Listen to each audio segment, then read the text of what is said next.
Okay, Dani, we're actually not at our Mile High studio. We're actually in Chicago, right? We are in Chicago, so we might have to edit that a little bit. No, we're not going to. Well, we're not in a Mile High studio. We're nowhere near a Mile High right now. Let's be clear about that. Well, welcome everybody. Welcome to Pi 2025. Absolutely. Schaumburg, Illinois. Thank you guys. First live audience show. Thank you everybody for coming. Woo! This is our first live audience. Normally, John and I do this only in our studio in Denver or on location, but we never have a live audience. So everyone, thank you for coming. Thank you for being here. And please be nice.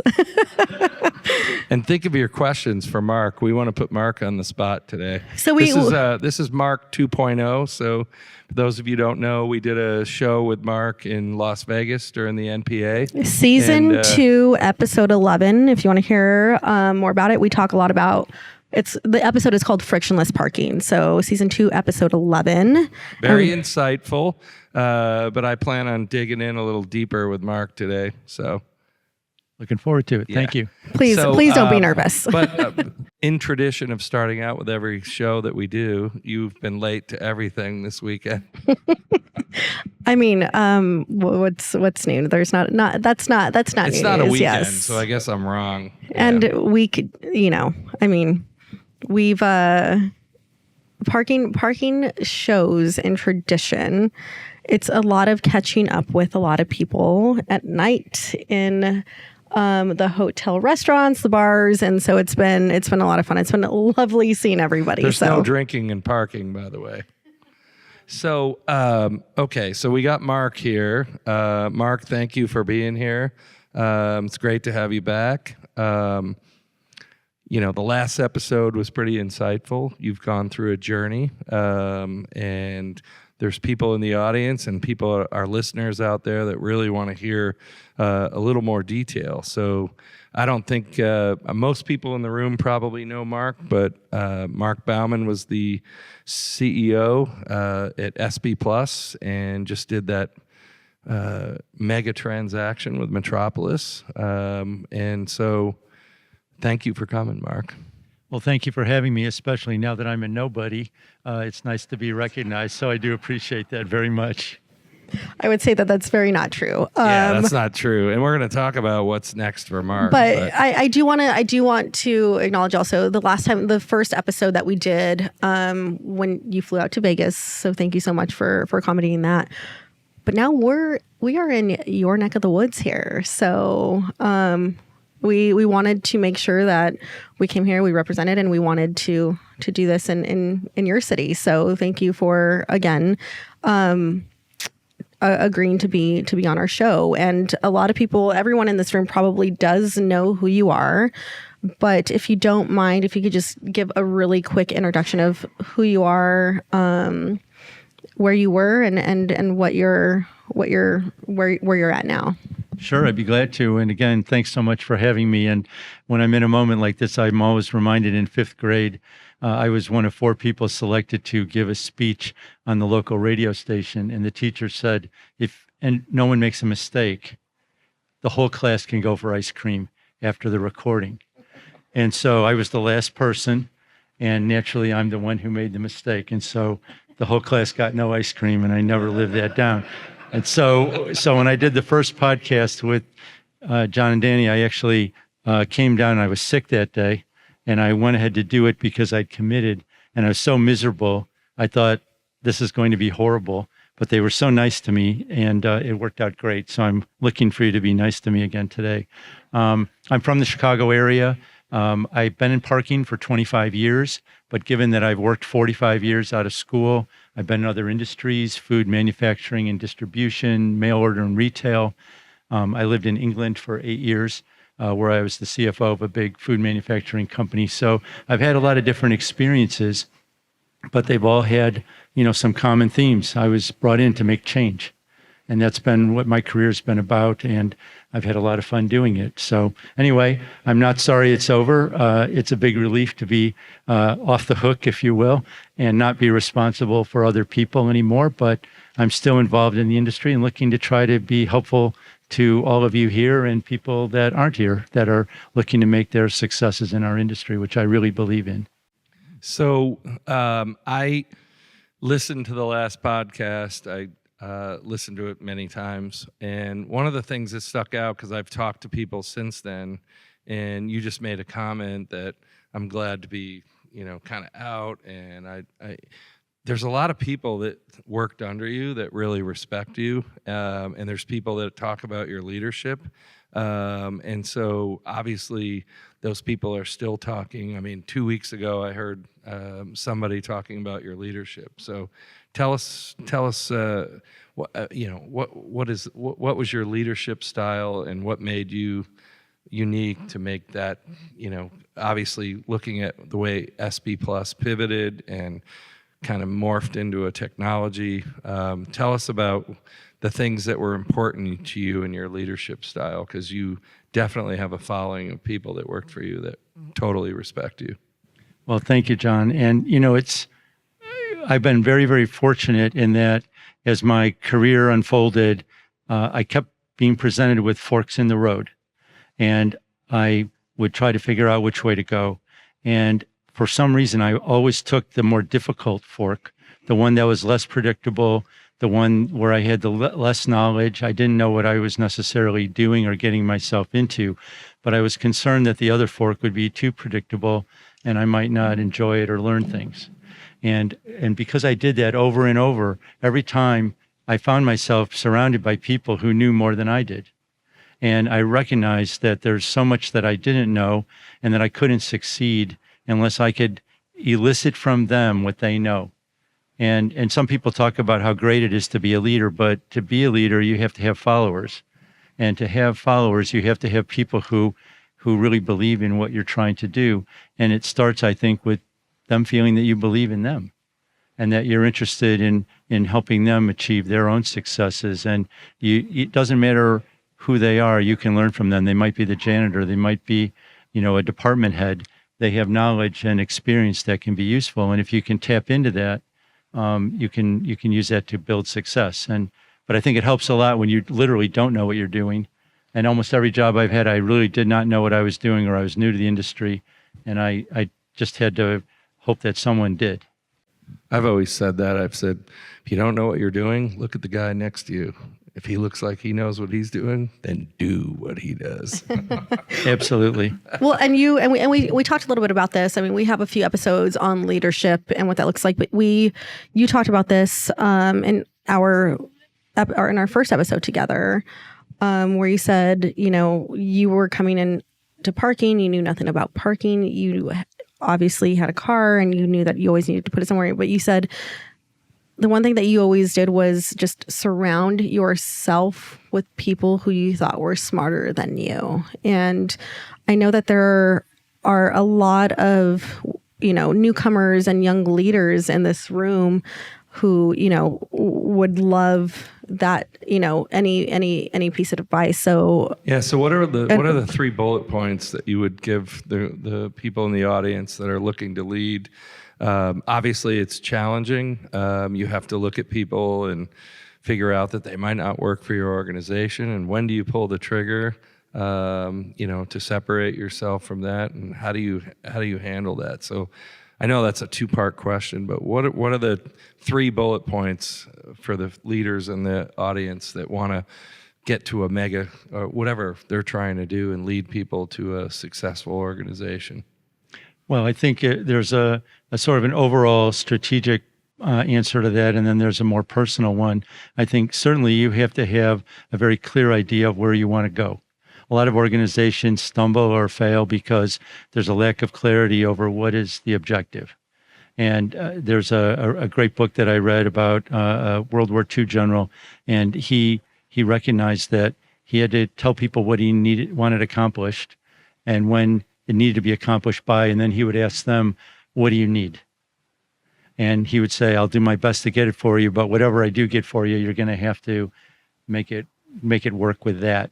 And I've tried to follow that myself, making sure I'm clear what we need to do and by when, but let people craft their own solutions. Let them tell you what they need in resources. Whether it's building out a tech platform or transforming a business, the people that are working with you, they will come to you and say, what do we do? And if you're not careful, you'll just be telling them. But they have the ability to figure it out themselves if you let them have the latitude to do that. And that means letting them make mistakes. I think on a personal level, they have to really believe that you care about them as an individual. And one of the ways that you can show that, and I say this a lot to my team over the years, you need to tell me when I'm wrong. Don't come in every day thinking I have all the answers, because I don't. And I have ideas and I have opinions, but I'm looking for you to tell me what you think we should be doing. And if people feel that you're not just asking them to execute on your ideas, your plans, but you actually want them to formulate the way forward themselves, and they're open, and you're open to them challenging you and telling you you're wrong, I think that creates the right environment for success. And then they want to follow you no matter where you want to go. Right. Sometimes it's intimidating though, because you can be. I mean, I've worked in your organization. Sometimes it's intimidating to go in a large organization like that. And how does somebody at like a mid-level get their message up to the team that matters? And that's probably where it becomes a little more complicated, because you're surrounded by your top level team or executive team. So how do you foster that down to say, you get that communication from the other folks? Is that? I think some of it, John, is that, it's what do you do when you go out into the organization? Do you spend all of your time in a meeting room with the senior people? Or when you travel to a city, do you go in the parking facilities, and do you actually talk to the cashier or the porter and ask them what they do and give them a chance to meet you? I never realized this, because to me, I'm the same little Marc Baumann I've always been. But to some people, meeting the CEO of a company is like something they will remember the rest of their lives. They will. I do remember I do remember you coming into Denver, and you took us all out to lunch. And of course, I was just a mid-level, regional person. So I do remember hearing about the Bank of America credit card bill and the expense reports. I don't know if that was a message that you were trying to. Was that your convey. expense report, John? Because you don't turn yours in or something. But it was at that moment, it was pretty eye-opening for me when you told me the amount of SP Plus's credit card bill among all the credit cards that funneled up into the one bill. It was it's like $1 million a month, and we got that down really low in the pandemic. Well, I will make sure to tell my boss. That was effective communication for me as I was sitting there. Okay, I will make sure to tell my boss that my expenses are nothing compared. So we'll go from there. But speaking of leadership, we're coming up. I mean, you led probably one of the biggest acquisitions in the industry, right? We're coming up on the year anniversary of that acquisition. And I know we don't want to spend a lot of time talking about it, but you led a $1.5 billion acquisition. I think it closed in May of last year, right? So we're just May 16th, a month out from that acquisition. How were you able to? I know when acquisitions happen, there's a lot of questions from other leadership levels, and how were you able to successfully lead that acquisition with ensuring that your team of leaders were comfortable? Well, this is a really unique situation for us because we have bought many companies. And so we are very comfortable in the role of we're the ones that are going to buy you, and we're going to make all the decisions about what we want to do and who's going to be on the team and who isn't going to be on the team and what the strategy was. So I can say in my career, I was never in this situation, and none of my team had been, except for one person. And, we didn't like it. We had a great team. We had a great business. Had a vision for. Wait, can I quote you on that? We didn't like getting $1.6 billion. Well, we didn't know going in it would be that much. I get what you're saying, but that's. I mean, I've told this story before. When Alex Israel first came and took me to dinner, he called and said, "I want to come to Chicago and have dinner with you." I'm like, "Okay, fine." He didn't say why, and we had this nice dinner at Ocean Prime, and I assumed he was paying. And finally, at the end of the dinner, I'm like, are you just wanting to know how my family is, or is there a reason?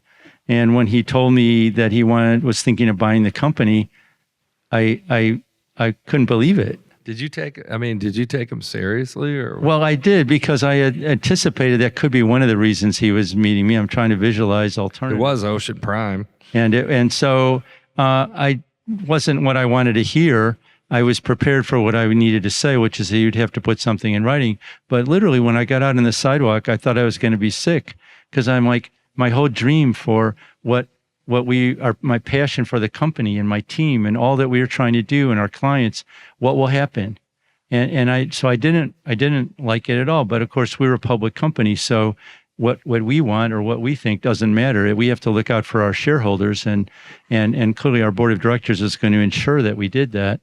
And so over time, we were casting about for, we got to make sure we get the best price for the company. And if you read our proxy, you'll see that we talked to many other companies, and we start fantasizing a little. Well, maybe some of these will keep us all together, and we'll still be running it. We don't know. But eventually, Alex and his backers were very persistent, and they obviously paid a very fair price for the company, and we accepted that they were going to own it.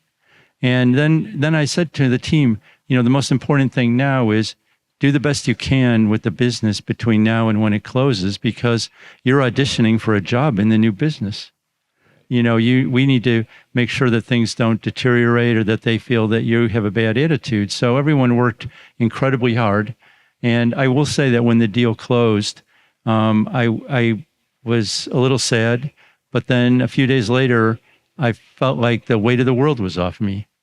And now I am so grateful, believe me, that this happened. And it's not about the money. It's just about, when you carry a big responsibility, and many of you are leaders. If you're not running a company, you're running an important function in a business, and you don't realize that takes over your whole life. It's always in your head. You never can let go of it. And it is a big responsibility.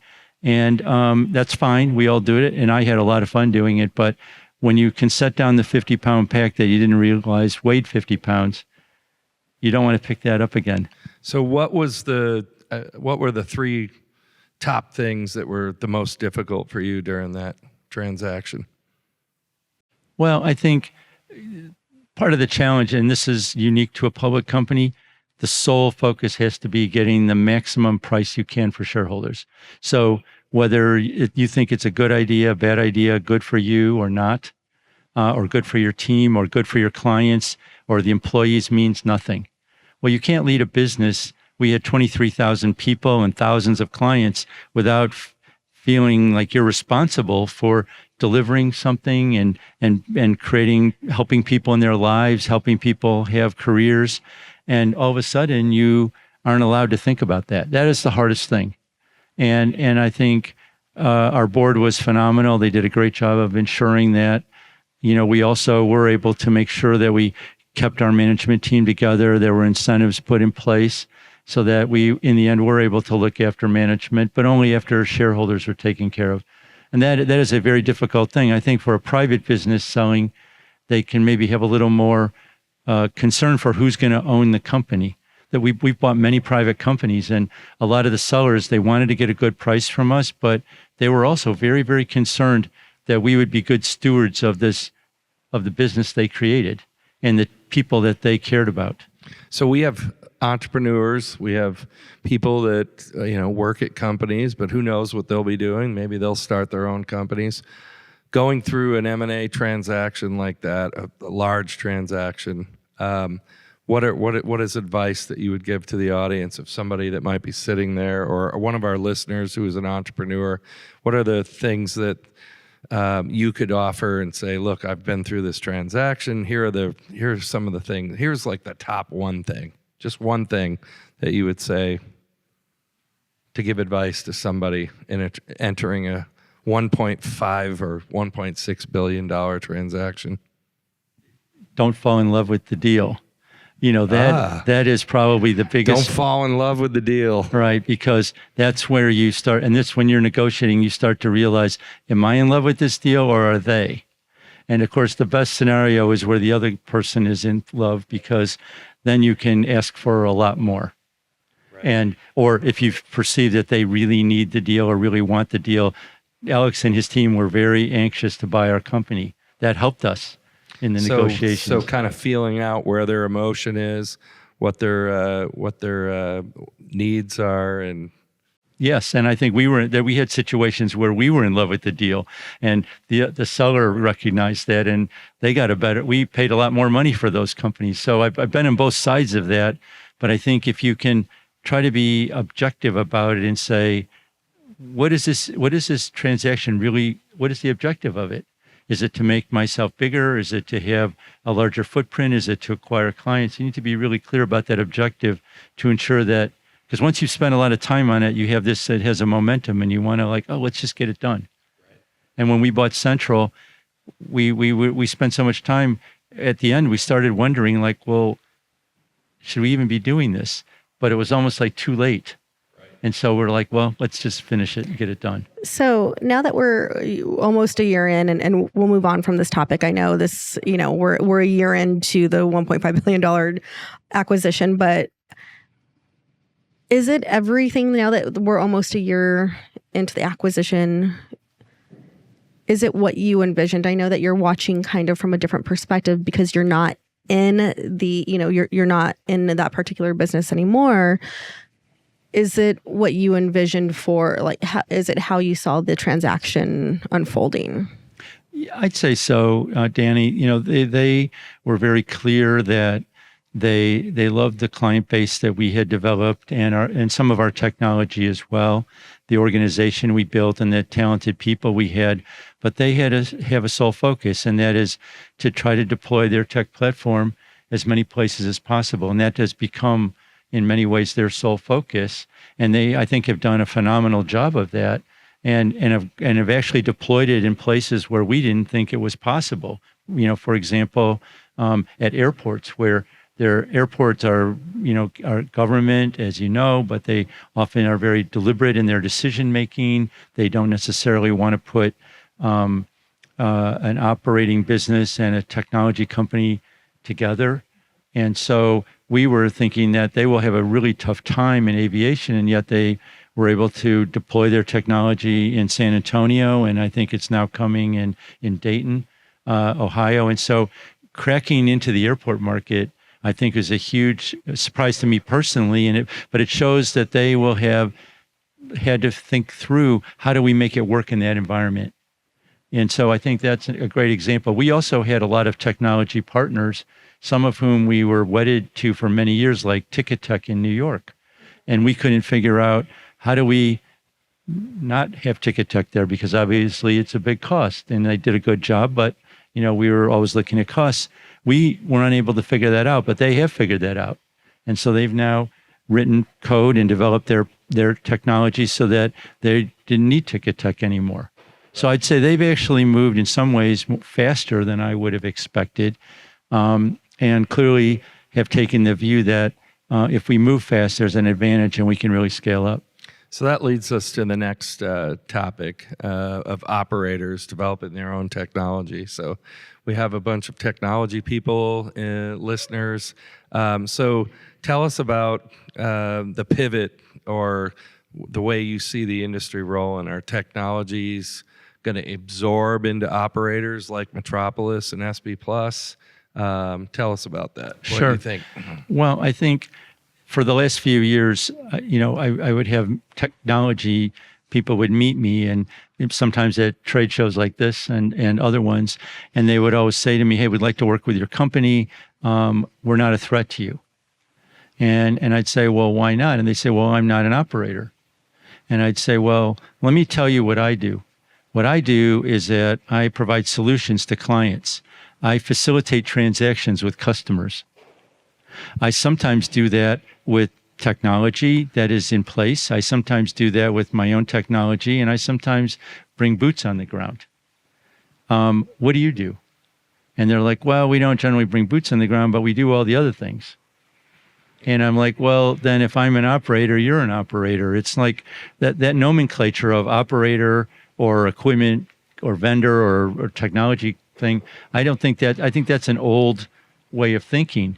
I think realistically, what the marketplace wants, the consumer marketplace, is they don't want friction. And none of us want friction in our lives. All we have is time. We've got our 168 hours a week. How do we use it? We got to sleep. We've got to eat. We do things outside work, but we don't want to have time wasted.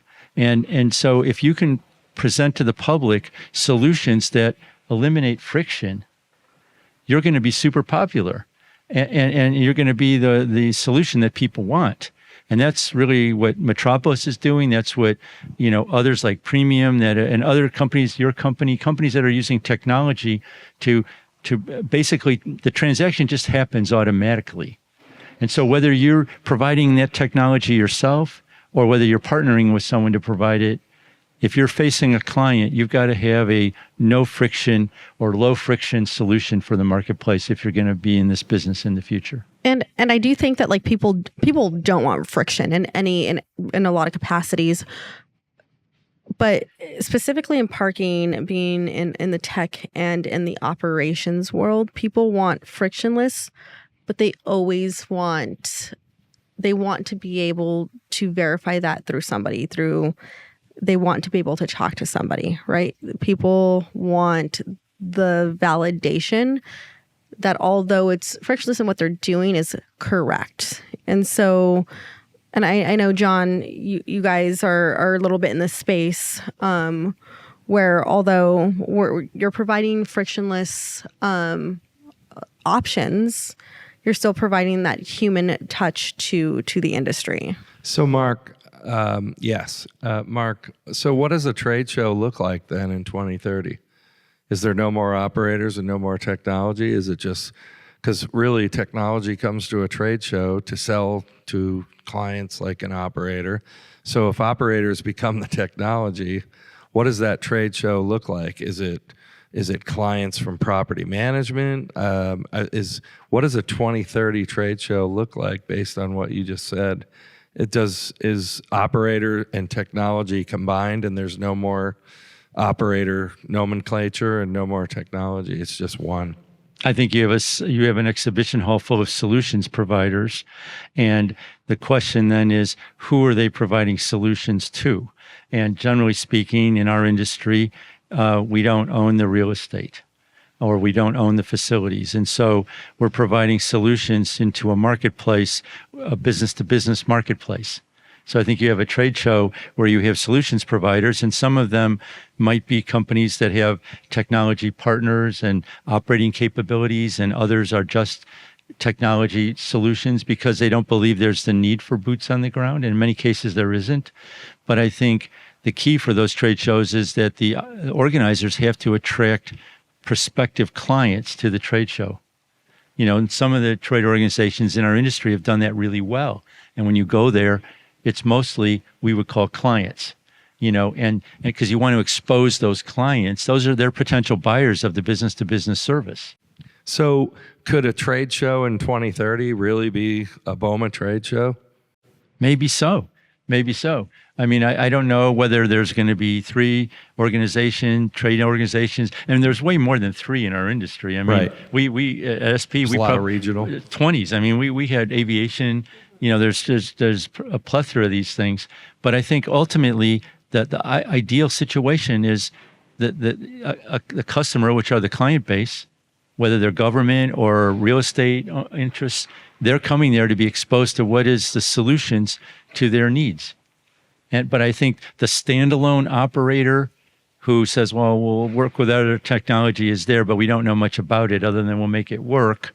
Or a technology provider alone who doesn't have support capabilities, to your point, Dani, I don't think that's the model for the future.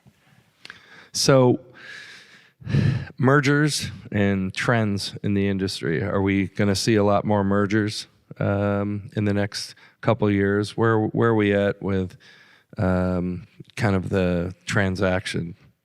I think there's definitely renewed interest, and some of it is because transactions have happened, and so it attracts attention from private equity who, have money to deploy. As we know, those of us that have been around the industry a long time, it's littered with failed private equity investments in the parking industry. In fact, there's probably more failures than successes, but that's maybe the nature of how things are. But if you take a look at, certainly Metropolis has expressed their desire to acquire additional companies and scale up even beyond acquiring SP. And now that Rick West is the CEO of Reimagine Parking, I'm sure they're going to start to think about what their growth trajectory looks like and how does M&A fit into that. And of course, Laz has always been looking to acquire companies. So I think there will be more consolidation. Some of it will be driven by technology because it's hard to form the technology partnerships if you don't have scale, and it's hard to have the money to invest on your own if you don't have scale. And I think one of the interesting, I don't know, I'm just going to say it. We're going to talk about it. One of the interesting things about, I think, operators and technology, like solution companies merging, is you see a lot in the market where tech solutions don't want to do what their clients want them to do. They do what they want to do and they think what is best for the market. And so I think a lot of it, not a lot of it, but some of the things are operators maybe wanting to start acquiring technology solutions and merging with them so that they can build it to what they believe that their clients want. And of course, when you're buying a company, there's a lot of things you're buying. You might be buying an EBITDA stream. You might be buying talent that you need. You might be buying relationships that you don't have.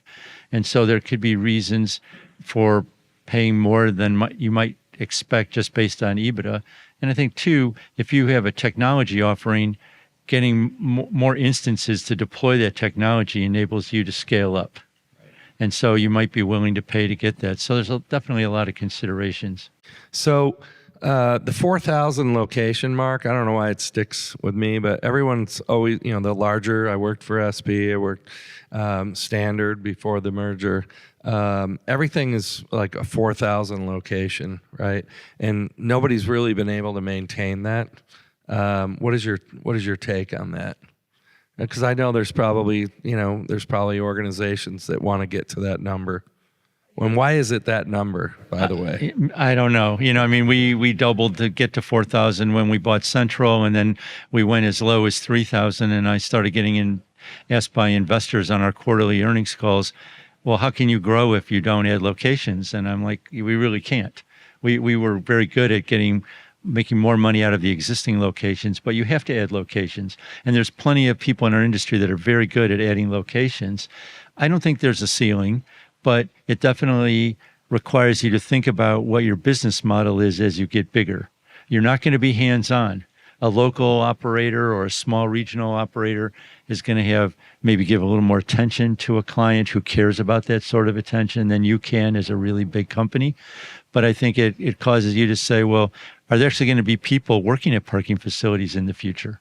Maybe not. And if there aren't, then you could scale to 10,000 locations. I don't think there's any barrier. I think you're going to have to do it organically, though. There are antitrust laws out there, and we went through the process with Metropolis, and we went through it with Central, and Central went through it with All Right. So it'll be very difficult for the larger players now to do large-scale M&A. They might have to be looking for small deals to tuck in here and there where they feel they can add value. But if somebody really wants to go from 4,000 to 8,000, they're probably going to have to do it organically. And we know it's a fragmented client base. That's what's so hard. It's not like, well, they'll go to one client and they'll give me 1,000 locations. You have to go to 1,000 clients to get 1,000. And then obviously a company the size of SP, parking's a relationship business. And so you have attrition with staff. And so people leave and they take their relationships business, right? So I think that's been a challenge to kind of maintain that higher, keeping people leave and then they go to another company and then they bring locations over. So, And that was clearly one of the impetus or the rationales behind us developing our own tech platform, is that we felt we would be more sticky to the client, and because now they've got us there running the equipment, but it's also our equipment. And so if they want to get rid of us, it's maybe a bigger decision. Right. And we would say to clients, well, you can get rid of us as an operating business and keep our equipment. We don't mind, but that's a big barrier psychologically. But once they go all in with your solution, especially if you're providing technology, that's a hard thing to undo. So what's next for Marc Baumann? Well, right now I'm enjoying actually maintaining my friendships and relationships in the industry. I do a little bit of consulting for Metropolis on a limited basis, but ultimately, when my non-compete's up in May next year, it's 2 years, so it's almost halfway there. I'm hoping to be able to be active in the industry. I'm not going to pick that 50-pound pack up and run another company. Someone called me and said, hey, we've got this troubled business in the industry. Would you come in as the CEO for just 2 years? And I'm like, no, I've done that. I don't need any more stress in my life. But I think I've had a lot of experiences in our industry and in other industries, and I feel like I could help organizations, especially with younger management teams. And I can't take any paid employment now in the industry, but obviously anyone who's listening, if they feel I can be helpful to them, I'm happy to chat and see if I can point them in the right direction. I make a lot of connections. So, well, you have made it a point that you like to take on a good challenge. So I can see how a lot of people would want to reach out to you to help them solve the challenges that are coming up in the industry. So Dani, you had a question for Marc. Yeah. So I know we're running on time, and I want to make sure we give everybody in the audience to do a Q&A, but I think Charlie left. So this is a question that we always ask, and it's specifically if you were on a road trip and you had 2 road trip snacks that are mandatory, what would they be? Had nothing to do with parking. Boy, that really doesn't have anything to do with parking. You need something salty so that when you're drinking water, you don't have to go to the bathroom all the time. That's kind of how I tend to think about it. So logical. You got to have potato chips, otherwise so logical. It's now look, I have a wife and 4 adult daughters. And so when I was a child, my parents would say, we're going to stop every 200 miles for the bathroom, so you better not need to go. With 5 women, my wife's like, we're going to stop when someone has to go. So we stop all the time, which is fine. I've gotten used to it. But no, you got to have something sweet and something salty. Nothing better than M&M's peanut. All right. To go with your Ruffles. There you go. I'm on board with that. What's your second? Well, I said, you've got to have Ruffles, potato chips, and M&Ms. Okay, you got to have sweet and salty. There you go. And Can't then, do you want to ask this last one, or do you want me? Because there's 2 different versions. Of there's this two question. different. There's 2 different I versions have a of bet this question. With my wife too about the answer. We say so John Dani's got one way to ask this question, and I had another. And I said if you had $1 million. John says if you ever got arrested, which So Dani's question is: if you had $1 million, who's the first person you're going to call? Right? Or, No. Let's back up. So if you had $1 million. And if you had $1 million to, if I said, Marc, I'm going to give you $1 million if you can name one person, and if they pick up on the first call, who would that be? But if they don't pick up, you don't get the $1 million. So here's my question. So Marc, here's John's version. Here's John's this version. Is my version, and this makes so much sense. Marc will never get arrested, but Marc, if you got arrested tomorrow, who's the first person you're calling? And when you get your first call, I know the answer, but my wife has one answer and I have the other. So yeah, it would be the same answer in either case, because I've had plenty of experiences trying to reach people. And our former general counsel at SP Plus, a guy named Robert Sachs, I am certain if I called him, he will pick up. And You I don't lose, think Michelle. I've ever gone to his voicemail in the last 25 years unless he's like on a plane or something. But my wife will generally pick up. But if she's engaged in something, she might keep talking. So And, just for the listeners in the audience, I won. okay, Michelle there lost, you go. so- Well, and I always tell people, I'm like, please, I should never be anybody's first call. My phone's always on silent, and even if it's not, I probably won't answer. So, Well, right. And if I'm in a legal jam, then I definitely want Robert, because he wouldn't necessarily do it himself, but he would get me to the right person. He absolutely would. So we have some time left, and we wanted to make sure. Obviously, Marc Baumann here. So if we had any questions from the audience, we wanted to give anyone here an opportunity to It's your ask time to questions. ask Mark anything. He's here, and Hi, Mark. My name is Levi Rinkhoff. I'm running a company called YSite from Columbus, Ohio. Before I ran the company, I brought a company called Tiba to the United States and led it through a good number of years until the sale. And I would like to gently challenge the topic that you brought up on how trade shows are going to look in 2030. Which seems to me that operators are going to acquire technology companies and will provide solutions. So my question to you is, if a technology company would like to remain agnostic and work with all the potential customer base across the country, and that's how they make enough income to support the development teams, once they are acquired by an operator, the operator sells to their customer base. And then if they are competitors, they are not buying that equipment anymore, which becomes a cost burden on the operator. All the development and those resources, it's become very costly for the company, the operator, to support that technology piece in the company. So what will happen in 2030 if that will be the case? You raise a really good point, and I think it's one of the issues that we had over the years. We looked at buying technology companies, and we thought, well, they're going to lose all of their clients that are not SP Plus, because those people aren't going to want to work with them if they're part of our business, and we face that problem. There's not an easy solution. I think what I was trying to say around the conferences is, what we want the client base who need our services to come to these conferences. The days where there's a bunch of vendors and they sell to a bunch of operators, I think that day is coming to an end, because increasingly the operator is not deciding what the technology is anyway. And so if all we're doing is having vendors present to operators, I don't think you're going to get a lot of new business out of that. So I think for the future, we need to have clients attracted to these conferences, and the clients are coming there to look for solutions. And it's that low friction solution I'm talking about. And it might be you're a technology only company and you have a low friction solution, and you can convince a client that there's no need for anybody else. It's just your organization. And while you might not have boots on the ground, that's unnecessary. And it is unnecessary in a lot of situations. We have many, many facilities with no people.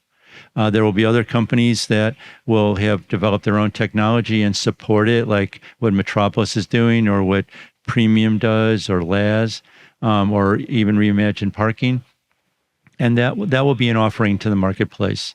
But I think the days of the traditional operator who is there just offering operations and they're agnostic to the technology, I think those days are coming to an end. That doesn't mean that operator has to have their own technology, but they have to have technology partners that they might be in the same booth together to present how our operations and this technology are married together to provide a solution to the marketplace. Yeah, go ahead. Yeah, hey, Mark. My name's Thomas. I run a small startup called Proco Park. I've been in the industry for only 3 years and enjoy your talk. But my question is, we see autonomous vehicle is, the next big thing that's going to be happening. And when that happens, right, we'll see probably these cars, when you go somewhere, it's not going to park somewhere. It's going to go out and be a robo-taxi and make you money. And the location for you to park your space is going to be way and way less. And there will be less and less human interactions to those things. So what do you think that means for operators and vendors nowadays? Would there be a big shift, a big revolution? That's a great question. And because the autonomous vehicle was going to be a big deal about 5 years ago, and it wasn't, there's been a lot of thinking over this topic. And I think in most cities, the planners are imagining that autonomous vehicles will create more congestion, not less. Because people who use mass transit, one of the reasons they use mass transit is that they consider that to be unproductive time while they're in mass transit. So they are, or while they're driving, so they take the train so they can read or do work or whatever. And so, but now if you have an autonomous vehicle that can move you around, you don't have that problem. You can read or work or whatever. So I think planners feel that autonomous vehicle in and of themselves will lead to more congestion. And obviously, if you have your own personal autonomous vehicle, you're going to need to put that somewhere. I think the idea, though, will be the shared mobility. There'll be, I think, restrictions on one person in one autonomous vehicle coming into the city centers because it just can't handle the capacity is not there. I think for parking facilities, there'll be a great place to stage autonomous vehicles. They take up less space, because you don't have to get in and out of them within the parking area, so you can fit more vehicles. If they're battery operated, which they probably will be, they're going to be heavier, and so a lot of legacy parking garages can't handle the weight loads. This is already a problem with EVs in the multi-levels, and of course, there's the whole charging infrastructure as well.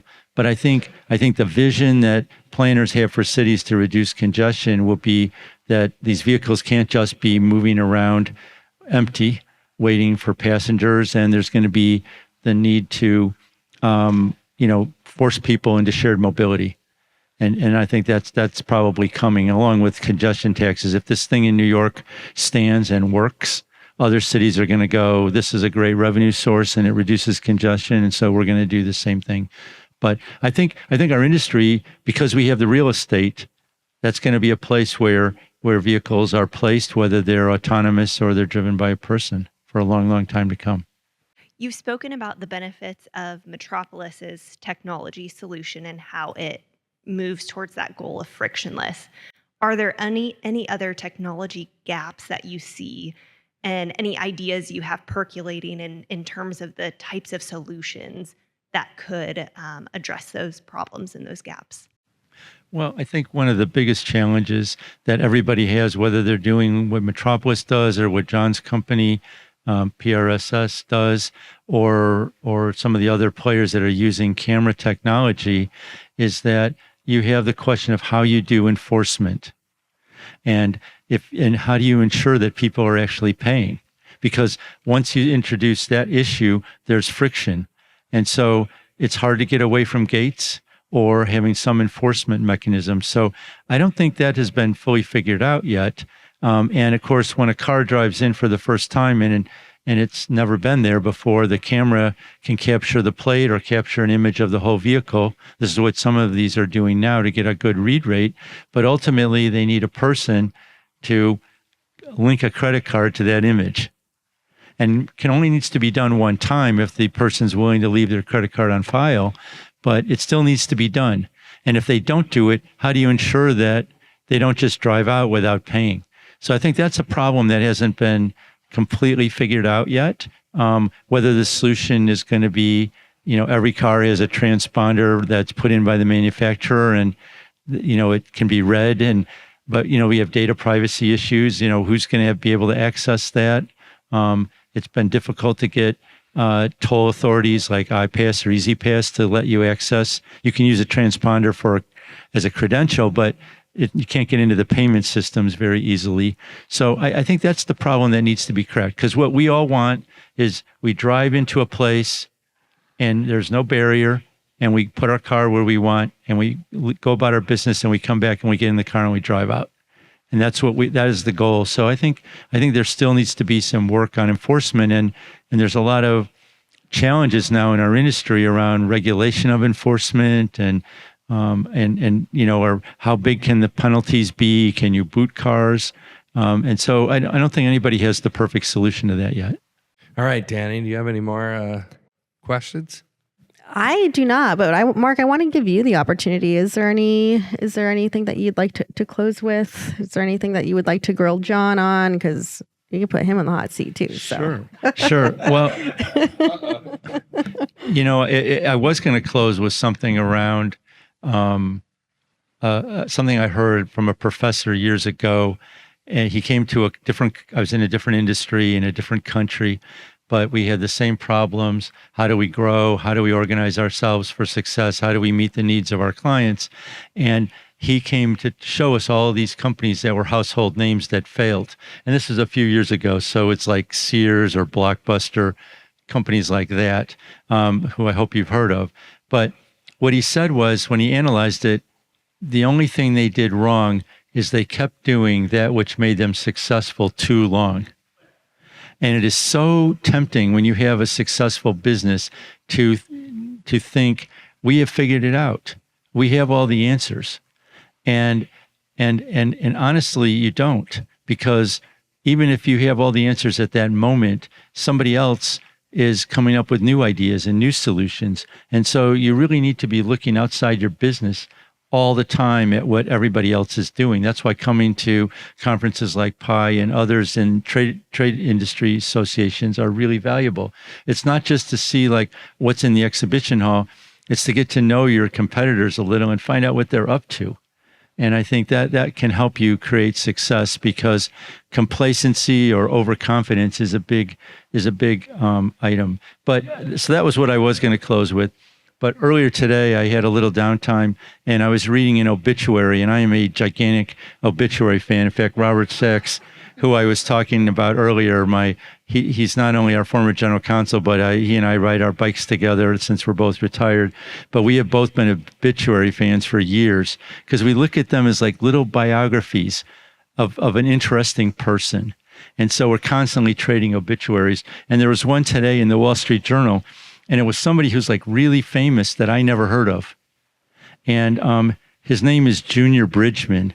And I'm not a big sports aficionado, but he was an NBA player way back. And by the time he retired and he just died suddenly, by the time he retired, he was worth $1.4 billion. And all of that was from businesses he built after his NBA career. He retired from the NBA with $750,000 because he wasn't paid very much back in the 70s, I think, is when he was active. And he had built this giant business in the restaurants, fast food, Wendy's, and other businesses. And people were marveling at how he did this. And he was super hands-on. And they asked him what is your secret to your success? What is it? How do you impart your knowledge and experience to your team to get them to do what you want to do? And it kind of ties back to something you were asking me about at the beginning about leadership. And he said, people don't care how much you know until they know how much you care. And that is really, really true. That is great, real wisdom. And as I think back on like the times when I've been able to energize my own team or people that I've worked with to follow me or come with me, work side by side with me to make something happen, I'm convinced it's because I took the time to show them that I cared. I cared what happened to them, and I got to know them as a person. And sometimes when we're leading teams, we get so caught up in the tasks and what needs to happen that we forget that. That's an excellent point. All right. So, Dani, I think this is the end of the Chicago tour, right? I think this is the end of the Chicago Where are we tour. going next? You tell me. You're the one with the itinerary. I just show up. Late. Late. Anyway. Thank you so much, Mark, for being with us today. Again, season 2, episode 11 is the first episode that we released with Mark. Please listen to it. It's incredible. This will be released in the next week. Mark, thank you so much. It's always a pleasure sitting down and chatting with you. So thank you for making time for us.